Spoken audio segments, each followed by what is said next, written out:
Então vamos lá para a nossa segunda aula de análise combinatória, seguindo aí as aulas do EducaPE, é isso?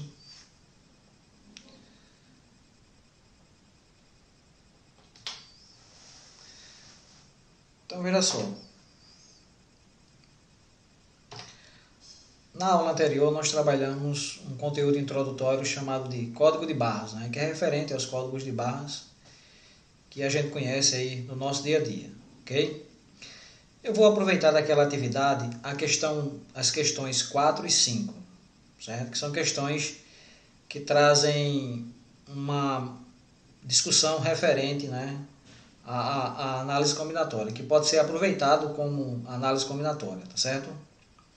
Então é o seguinte, na questão 4 diz assim: em 2016 eram reconhecidos pela Organização das Nações Unidas, a famosa ONU, 193 países. Caso a primeira sequência, isso ele está referindo-se ao código de barras, tá certo? Caso a primeira sequência fosse formada por 2 dígitos, ela conseguiria abranger todos esses países, ou seja, os 193 países. Bom, vocês lembram da aula anterior que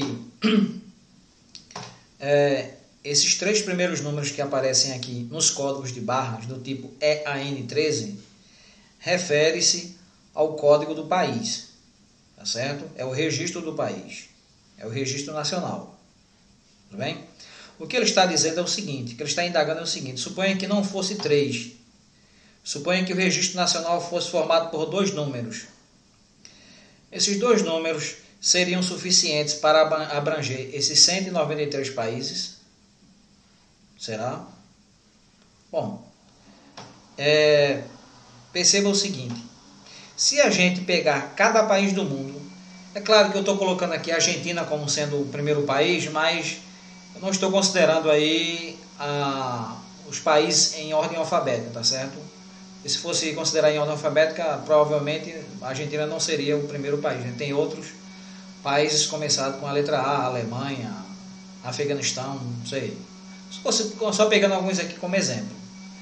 Então, Argentina, Brasil, Canadá, tal, né? Se a gente pegasse cada país e associasse um código de 2 dígitos, 00, 01, 02, 03, né? Por aí vai, ok? Então, por aí, até, não sei, Zimbábue, 99. Então, a partir daqui não poderia passar, porque a partir daqui seria 3 dígitos, tá certo? Então, iria de 00 até 99. Então, fazendo essa lista, nós teríamos, se a gente contar, nós vamos ter 100 países, não é, contemplados por esses 2 dígitos. Então, se o código referente ao registro nacional fosse formado por 2 dígitos, só iria abranger 100 países, tá certo? Logo, não iria contemplar os 193. Isso aqui, pessoal, é a maneira convencional de se pensar, certo? Mas a análise combinatória é uma maneira não convencional de a gente contar as coisas. Aqui é uma maneira convencional, não é? E nós temos a análise combinatória, que é uma maneira diferente de a gente pensar em contar. Então, como é que seria aí na análise combinatória? Seria o seguinte, olha, como o código dos países é formado por 2 dígitos, eu vou representar cada dígito aqui por uma caixinha. E o mais impressionante é que essas caixinhas geralmente elas não são preenchidas, tá certo? Só em alguns casos. Em alguns livros aparecem tracinhos, não sei, geralmente o pessoal utiliza mais tracinhos, tá certo? Mas isso aí independe. Eu gosto de utilizar essas caixinhas aqui. E a gente vai pensar o seguinte, olha, aqui no primeiro campo, certo? A gente vai pensar nas possibilidades de números que podem aparecer aqui. Quais são os números que podem aparecer aqui? Na primeira posição, pode aparecer 0? Pode. 1, pode. 2, pode. 3, pode. 4, pode. 5, pode. 6, pode. 7, pode. 8, pode. 9, pode.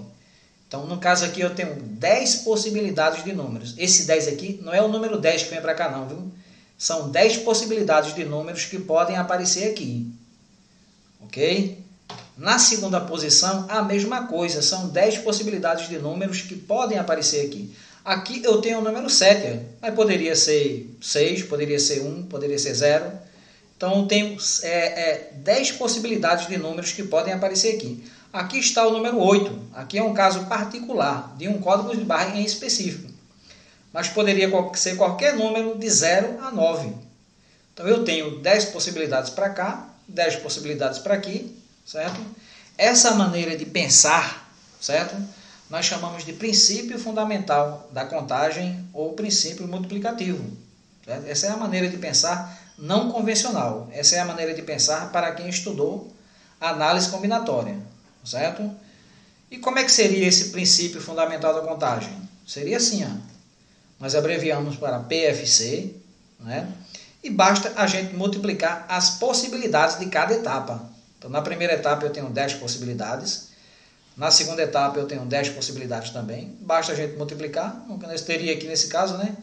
Eu teria 100 possibilidades, tá certo? Então, como a gente viu aqui, ó, na nossa lista feita aqui mentalmente, também são 100, né? Aqui, utilizando a ideia de análise combinatória, de princípio fundamental da contagem, também 100 possibilidades, tá certo? Então aqui é o seguinte, a questão 5 seria o seguinte, o sistema EAN13 permite que o mesmo fabricante registre quantos produtos diferentes. Então, não sei se vocês lembram, mas a parte do código aqui, ó, referente ao fabricante, é essa parte aqui, formada por 1, 2, 3, 4, 5 números, tá certo? Então é o seguinte, isso aqui é o registro do produto, é o RG do produto, beleza? A pergunta é o seguinte, quantos produtos diferentes o mesmo fabricante pode registrar? Então é o seguinte, ó, fazendo aqui, ó, as 5 caixinhas, 5, é a mesma ideia. Aqui tem o número 4, mas poderia ser qualquer número de 0 até 9. De 0 até 9, eu tenho 10 possibilidades de números, certo? Aqui é a mesma coisa, já que teoricamente eu poderia ter o código 0000, certo? Aqui é a mesma coisa, são 10 possibilidades de números para essa posição, 10 para essa e 10 para essa. Então aqui eu tenho, né, todas as possibilidades possíveis. Pelo princípio fundamental da contagem, nós faremos o quê? Nós iremos multiplicar essas possibilidades, certo? 10 vezes 10 vezes 10 vezes 10. Aqui está 10.000, tá certo? Mas está errado, né? Na verdade é 100.000, ok? Eu esqueci de corrigir. Então aqui novamente saiu a resposta como sendo 10.000, mas é 100.000, viu? Eu vou corrigir aqui para printar com correto, ok? Então veja só. Perceba aí, olha, basta a gente multiplicar as possibilidades de um acontecimento que acontece em várias etapas. Ok? Então basta a gente multiplicar as possibilidades de cada etapa. Aí nós já podemos definir, né, o que é o princípio fundamental da contagem, certo? Então seria assim, se um acontecimento A pode ocorrer de N maneiras distintas, ou seja, diferentes, e para cada um dessas maneiras, um acontecimento B pode ocorrer de M maneiras distintas, ou seja, também diferentes, então a quantidade de possibilidades de ocorrência dos acontecimentos A e B, ou seja, acontecer A e B simultaneamente, é dado pelo produto de M vezes N maneiras. Ok? Isso aqui é a definição do princípio fundamental da contagem, essa é a definição formal, tá certo? Mas é claro que você vai aprender muito mais, certo, sobre o princípio fundamental da contagem, você aplicando ele na prática. Então vamos aí aos exemplos, tá certo? Então como é que seria aí esse exemplo? Seria o seguinte, um exemplo bem simples seria, em certa lanchonete, para montar um sanduíche, os clientes possuem 2 opções de pão, o pão centeio e o pão integral, certo? E 4 opções de recheio, frango, presunto, queijo ou vegetariano. De quantas maneiras distintas, ou seja, diferentes, um cliente pode montar um sanduíche com um tipo de pão e um tipo de recheio? Só um tipo de recheio, certo? É claro que aí você não vai ter pão dentro de pão, né? Ou seja, vai ser um tipo só de pão, tá certo? E você não vai poder colocar 2 recheios, será apenas um tipo de recheio. É um pão com recheio, certo? Então, beleza, olha só. Nós vamos fazer essa resolução um pouquinho diferente, ok? Nós vamos utilizar um artifício que se utiliza em análise combinatória chamado de árvore das possibilidades, tá certo? Ou diagrama de árvore, também aparece assim.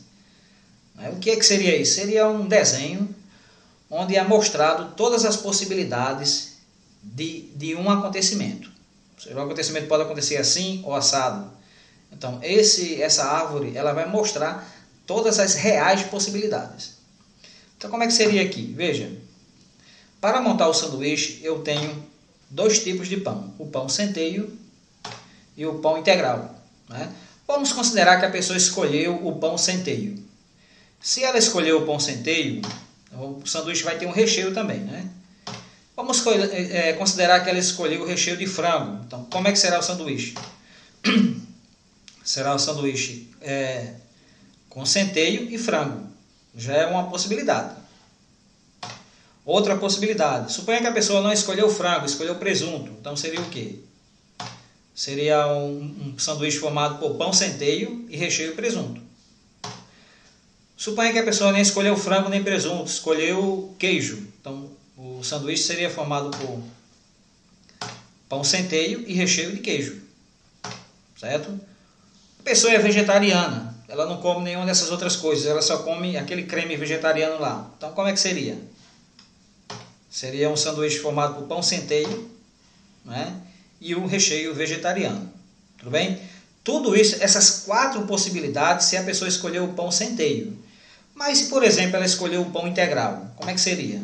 Seria a mesma ideia, Então, pão integral, recheio de frango. Então, eu tenho aí um sanduíche diferente. Todos esses 4 são diferentes um do outro. Esse aqui também, Depois, integral e presunto. Integral e presunto. Depois, integral e queijo. Integral e queijo. Depois, integral e vegetariano. Integral e vegetariano. Perceba que esse desenho, ele mostra todas as reais possibilidades de montagem do sanduíche, a partir de 2 opções de pão e 4 opções de recheio. Tudo bem? Aí nós teremos 8 possibilidades para o sanduíche. Certo? Ou seja, 2 possibilidades de pão, 4 possibilidades de recheio, resulta em 8 possibilidades de sanduíche. Certo? Isso aqui nós chamamos de diagrama de árvore ou árvore de possibilidades. Beleza? Tranquilo? Bem simples, Isso aqui, evidentemente, que quando a gente tem um problema mais complexo, essa árvore de possibilidades, ela fica muito grande, E fica inviável, tá certo? Essa árvore vai ter muitos galhos, Para você montar. Para um problema desse, é bem importante quando a gente está aprendendo. Isso não quer dizer que você vai sempre utilizar isso aqui, certo? Não quer dizer isso. Não é viável você toda vez estar fazendo desenhozinho. Mas inicialmente, 1 ou 2 exercícios é importante que você faça para você visualizar as possibilidades para um acontecimento, a partir de várias etapas. Okay? Nesse caso aqui eu tenho 2 etapas. A primeira, escolha do pão. A segunda, escolha do recheio, tá certo? Resulta nessas possibilidades aqui. A gente poderia também montar isso aí a partir de uma tabela de dupla entrada, tá certo? O que é uma tabela de dupla entrada aqui? Informações na linha e informações na coluna. Na linha aqui eu tenho as opções de pão. Na coluna eu tenho opções de recheio, tá certo? Então a gente só fazer aquele cruzamento. Pão com recheio. Então, centeio com frango. O pão com recheio. Centeio com presunto. Por aí vai. Se você olhar direitinho, nós teremos também as 8 possibilidades, tá certo? É a mesma coisa. Geralmente não se utiliza muito essa tabela. Utiliza-se mais a árvore das possibilidades, certo? Mas quando eu quero apenas calcular a quantidade de possibilidades, aí eu utilizo o princípio fundamental da contagem. O que é esse 2 aqui? Esse 2 são as possibilidades de pão. O que é esse 4 aqui? Esse 4 são as possibilidades de recheio.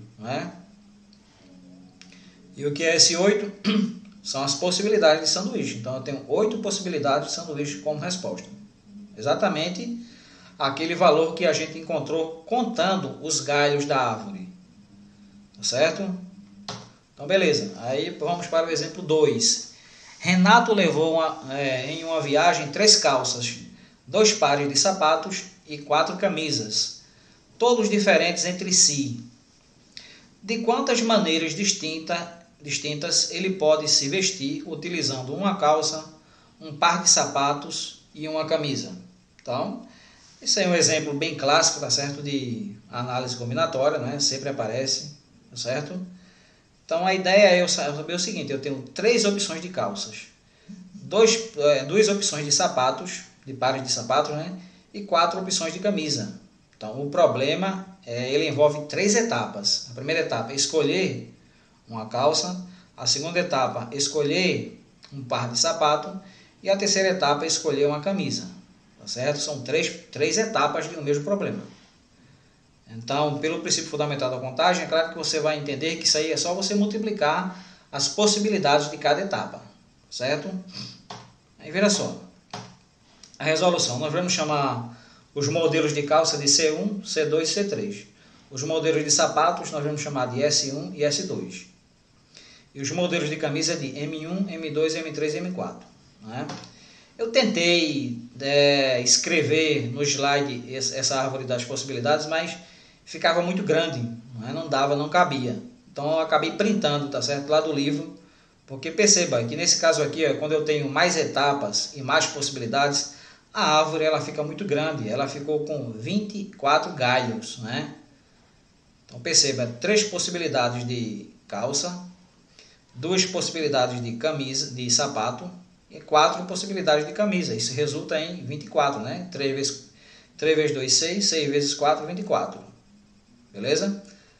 Então aqui perceba que já tem um probleminha um pouquinho maior, então já fica meio inviável a gente fazer pela árvore das possibilidades. Né? Mas aplicando aí o princípio fundamental da contagem, como é que ficaria? Ficaria o seguinte: se eu quiser saber apenas a quantidade de possibilidades, a quantidade de maneiras possíveis, como é que ficaria? Ficaria 3, esse 3 são as possibilidades de calça, certo? O 2 são as possibilidades de pares de sapato. O 4 são as possibilidades de camisa. Né? Isso resulta em 24 maneiras de se vestir. Ok? Então basta você multiplicar, pessoal, as possibilidades, o número de possibilidades de cada etapa. É muito tranquilo. Beleza? Então eu tenho aí a resposta: 20 possibilidades diferentes de se vestir. Ok? Vamos aí para o próximo exemplo. Terceiro exemplo aí, um exemplo bem tradicional, tá certo? De análise combinatória, quando a gente está começando a aprender, não é? Que é aquela coisa de formar números, ok? Suponha que você esteja, por exemplo, alguém lhe dê 1, 2, 3, 4, 5 cartões e cada cartão tenha um número. Aqui é um número 1, o outro número 3, 5, 7 e 9, tá certo? São 5 cartões e esses cartões cada um tem um número ímpar. Beleza? A pergunta é: quantos números de 3 algarismos distintos, ou seja, diferentes, nós podemos formar com esses algarismos aqui, com esses cartões, digamos assim? Então a ideia seria o seguinte: o número que eu quero formar, ele tem 3 algarismos. Então ele é uma centena, tá certo? O primeiro número de 3 algarismos que a gente conhece é o 100. E o último é 999. Então, esses números que nós vamos formar, obrigatoriamente ele vai de 100 até 999. Mas veja só, o nosso número não vai ter 100. Por que não vai ter 100? Porque aqui não tem 0, olha. Tem somente 1. Então, não posso formar o 100. Tá certo? Também não vou poder formar o número 999. Por quê? Porque o número que eu quero formar, ele tem que ter os algarismos distintos, né? Todos diferentes entre si. Como é que seria isso? Seria assim, olha. Por exemplo, o número 135. 1 está aqui, tá. 3 está aqui, também tá. 5 está aqui, também tá. Eu posso formar esse número aqui. Então, esse número está dentro da conta que a gente vai fazer, tá certo? Então, esse número aqui também está contemplado também. 5 está aqui, 7 está aqui e 9 está aqui. Ok? Então, esse número, todos os algarismos são diferentes aqui também, ó. Beleza? Eu posso formar esse número aqui? Não, porque apesar do número 1 estar aqui, olha, o 1 se repete e eu quero um número formado por algarismos distintos. Então, nenhum número pode se repetir, beleza? Esse número aqui também a gente não vai formar, não tem como formar. Por quê? Porque eu só tenho um cartão de 3, tá certo? Então, não tem como eu repetir o número 3. Então, o 3 não pode se repetir, são algarismos distintos, beleza? Então, aqui, ó. Então, é o seguinte, como é que seria isso aqui? Seria assim, olha. Esse 5 que aparece aqui não é o número 5. Entenda uma coisa. A análise combinatória é o mundo das possibilidades. Então, aqui, olha, são as possibilidades, o total de possibilidades de números que podem aparecer aqui. Pode aparecer o número 1? Pode. O número 3? Pode. O número 5 pode, 7 pode e 9 pode. Então, temos 5 possibilidades para essa primeira posição, certo? Para a próxima posição aqui, eu só tenho 4. Por que 4? Um desses 5 números vai ocupar essa primeira posição.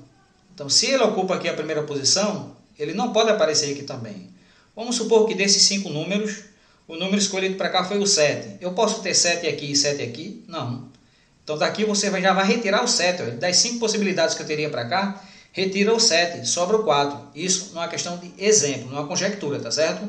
A gente não sabe qual foi o número que foi escolhido para cá, mas a gente sabe que o número que foi escolhido para cá, ele não pode aparecer aqui. Então, sobram 4 possibilidades para cá. Claro, aí veja só, o número que foi escolhido para cá, desses 5 foi escolhido para cá, desses 4 foi escolhido para cá, o número que apareceu aqui, ele não pode aparecer aqui. Então, das 5, sobram 4. E o número desses 4 que apareceu aqui, olha, ele também não pode aparecer aqui. Então, das 4, menos 1, fica 3 possibilidades, tá certo? Ou seja, o número que apareceu aqui e o número que apareceu cá, nenhum dos dois pode aparecer aqui. Então, sobram apenas 3 possibilidades para cá. Ok? Então, eu teria o quê? O seguinte, ó, pelo princípio fundamental da contagem, aí eu teria 5, é só multiplicar as possibilidades de cada etapa. 5 vezes 4 vezes 3, né? Teria 60. Então, resposta, podemos formar 60 números de algarismos, né, distintos.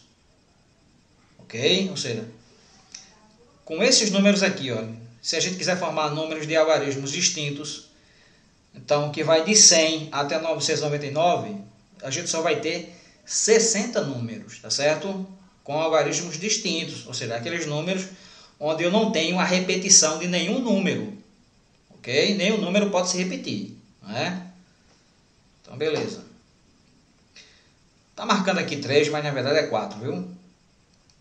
Então, veja só. Agora nós temos uma situação diferente. Com os algarismos 0, 1, 2, 3, 4, 5 e 6, podemos formar quantos números de 4 algarismos? Perceba que a palavra distintos aqui não aparece. Se a palavra distintos não aparece, então quer dizer que os números podem se repetir. Ok? Então, o número que eu quero formar agora, ele tem 4 posições, tá certo? Ele tem 4 algarismos. Beleza? Então, é na casa das milhares, não é? Não é mais centenas. Então, o primeiro número seria 1000, não é? Até 9.999, ok? Aí, veja só. Mas como é que seria a situação? Seria o seguinte, olha. Vamos ver o exemplo aí, números. Eu posso formar esse número aqui, nós vamos contabilizar nesse problema? Sim, porque o número 1 está aqui, né? E o número 1 pode se repetir, então sem nenhum problema. O número 1223 também vai fazer parte da nossa contagem? Vai, por quê? O número 1 está aqui, o número 2 está aqui, o número 3 também está aqui, tá certo? Então, sem nenhum problema, o 2 pode se repetir, não é? Então, também vai fazer parte da nossa contagem. Mas esse número aqui vai fazer parte da nossa contagem? Não, por que não? Porque, veja só, os números começados por zeros, você pode cancelar esse zero aqui, não é? 0 à esquerda não conta, não é isso? Então, esse número, na verdade, não é um número de 4 algarismos. Ele é um número de 3. Ok? Então, esse número não vai fazer parte da nossa contagem. E esse aqui? Vai fazer parte da nossa contagem? Vai. Tem um 0, mas o 0 aqui, olha, ele conta, né? O 0 aqui não pode ser cancelado. Então, esse número aqui também, ele vai fazer parte da nossa contagem. Então, nós temos quantas possibilidades para cá? Veja. O 0 não pode aparecer aqui no começo. Por quê? Se eu colocar 0 no começo, os números deixam de ser de 4 algarismos, passam a ser de 3, não é? Então, para essa primeira posição eu tenho 1, 2, 3, 4, 5, 6 possibilidades, porque o 0 sai. O 0 não entra. Então, para cá eu tenho 6 possibilidades. Aqui eu vou ter 7, por quê? Porque eu posso ter aqui nessa posição qualquer um desses números e mais o 0 também. O 0 aqui pode aparecer. E para cá, mesma coisa, 7 possibilidades. Aqui também 7 possibilidades, né? Então, isso são as possibilidades. Se a gente fizer a conta pelo princípio fundamental da contagem, vai ficar 6 vezes 7 vezes 7 vezes 7. Vai dar 2058 números. Ok? Então, podemos formar 2058 números. Beleza? Então, é isso aí, ó. Então, é importante que vocês comecem a fazer os exercícios da página 100 e da página 101, tá certo? Eu vou printar e colocar essas telas no Google Form e vou selecionar lá uns exercícios, né, e vou deixar lá também como atividade, ok? Então, até mais.